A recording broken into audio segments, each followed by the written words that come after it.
Calvary മാലമേൽ കയറി മുൾമുടി ശിരസിൽ വഹിച്ചു.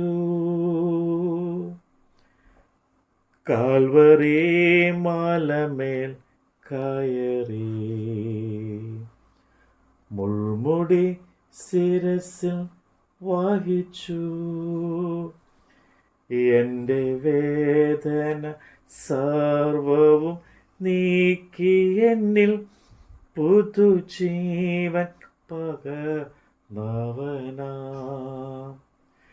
എൻ്റെ യേശു എനിക്കു നല്ലവൻ, അവൻ എന്നുമെന്നും മതിയായവൻ. ആപത്തിൽ രോഗത്തിൽ വൻപ്രയാസങ്ങളിൽ മനമേ അവൻ മതി ആയവൻ. വിശുദ്ധ പത്രോസ് എഴുതിയ 1 പുസ്തകം അധ്യായം 2. ആകയാൽ സകല ദുഷ്ടതയും എല്ലാ ചതിവും വ്യാജഭാവവും അസൂയയും എല്ലാ നുണയും നീക്കിക്കളഞ്ഞ് ഇപ്പോൾ ജനിച്ച ശിശുക്കളെ പോലെ രക്ഷയ്ക്കായി വളരുവാൻ വചനം എന്ന മായമില്ലാത്ത പാൽ കുടിപ്പാൻ വാഞ്ചിപ്പീൻ. കർത്താവ് ദയാലു എന്ന് നിങ്ങൾ ആസ്വദിച്ചിട്ടുണ്ടല്ലോ.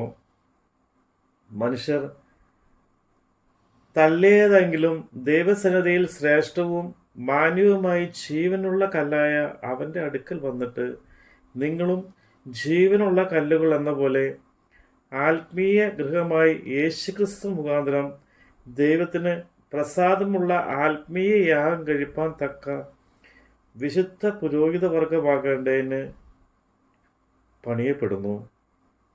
ഞാൻ ശ്രേഷ്ഠവും മാന്യവുമായൊരു മൂലക്കല്ല് സിയോനിൽ ഇടുന്നു, അവനിൽ വിശ്വസിക്കുന്നവൻ ലജിച്ചു പോകുകയില്ല എന്ന് തിരുവെഴുത്തിൽ പറയുന്നുവല്ലോ.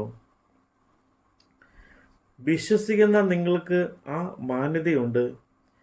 വിശ്വസിക്കാത്തവർക്കോ വീട് പണിയുന്നവർ തള്ളിക്കളഞ്ഞ കല്ല് തന്നെ മൂലക്കല്ലും ഇടർച്ചക്കല്ലും തടങ്കിൽ പാറയുമായി തീർന്നു. അവർ വചനം അനുസരിക്കായകയാൽ ഇടറിപ്പോകുന്നു, അതിന് അവരെ വെച്ചുമിരിക്കുന്നു. നിങ്ങളോ അന്ധകാരത്തിൽ നിന്ന് തൻ്റെ അത്ഭുത പ്രകാശത്തിലേക്ക് നിങ്ങളെ വിളിച്ചതിൻ്റെ സൽഗുണങ്ങളെ ഘോഷിപ്പാൻ തക്കവണ്ണം തിരഞ്ഞെടുക്കപ്പെട്ട ഒരു ജാതിയും രാജകീയ പുരോഹിതവർഗവും വിശുദ്ധ വംശവും സ്വന്തം ജനവുമാകുന്നു. മുമ്പേ നിങ്ങൾ ജനമല്ലാത്തവർ, ഇപ്പോഴോ ദൈവത്തിൻ്റെ ജനം. കരുണ ലഭിക്കാത്തവർ, ഇപ്പോഴോ കരുണ ലഭിച്ചവർ തന്നെ.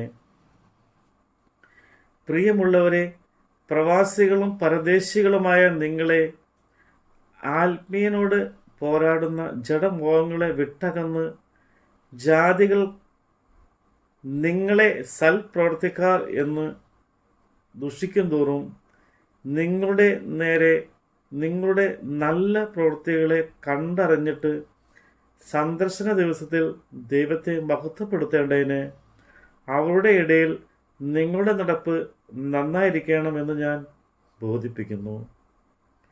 സകല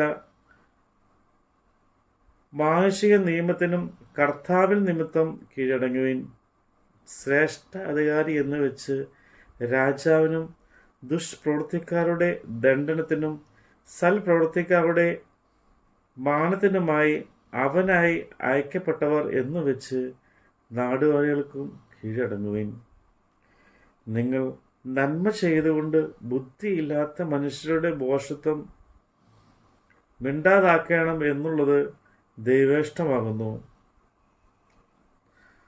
സ്വതന്ത്രരായും സ്വാതന്ത്ര്യം ദുഷ്ടതയ്ക്ക് മായ്ക്കാത്ത ദൈവത്തിൻ്റെ ദാസന്മാരോട് നടപ്പിൻ. എല്ലാവരെയും ബഹുമാനിപ്പിൻ.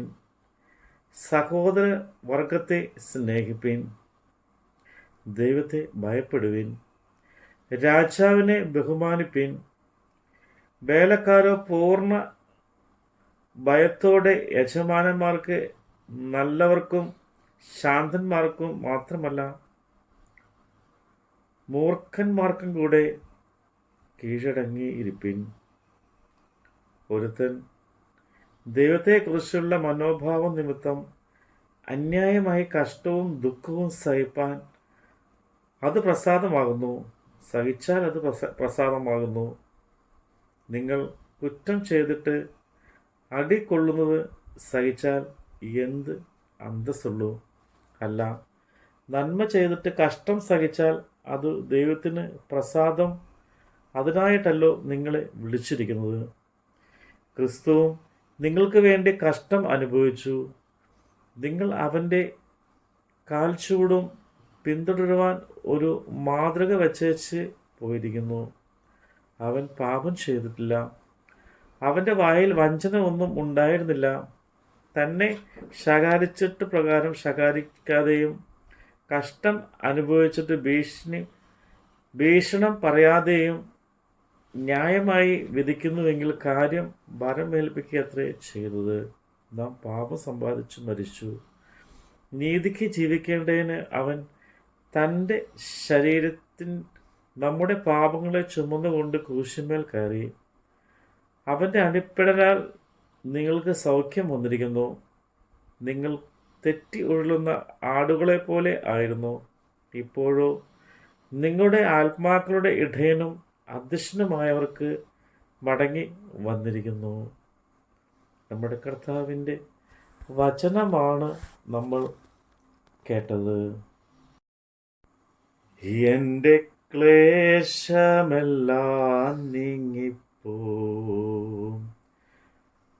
കണ്ണുനീരെല്ലാം തുടച്ചിടുമേ. എൻ്റെ ക്ലേശമെല്ലാം നീങ്ങിപ്പോം, കണ്ണുനീരെല്ലാം തുടച്ചിടുമേ. അവൻ വേഗത്തിൽ വാനിൽ വെളിപ്പെടുമ്പോൾ ഞാൻ അവനിടം പറന്നുയരും. എൻ്റെ യേശു എനിക്കു നല്ലവൻ, അവൻ എന്നുമെന്നും മതിയായവൻ. ആപത്തിൽ രോഗത്തിൽ വൻപ്രയാസങ്ങളിൽ മനമേ അവൻ മതി ആയവൻ.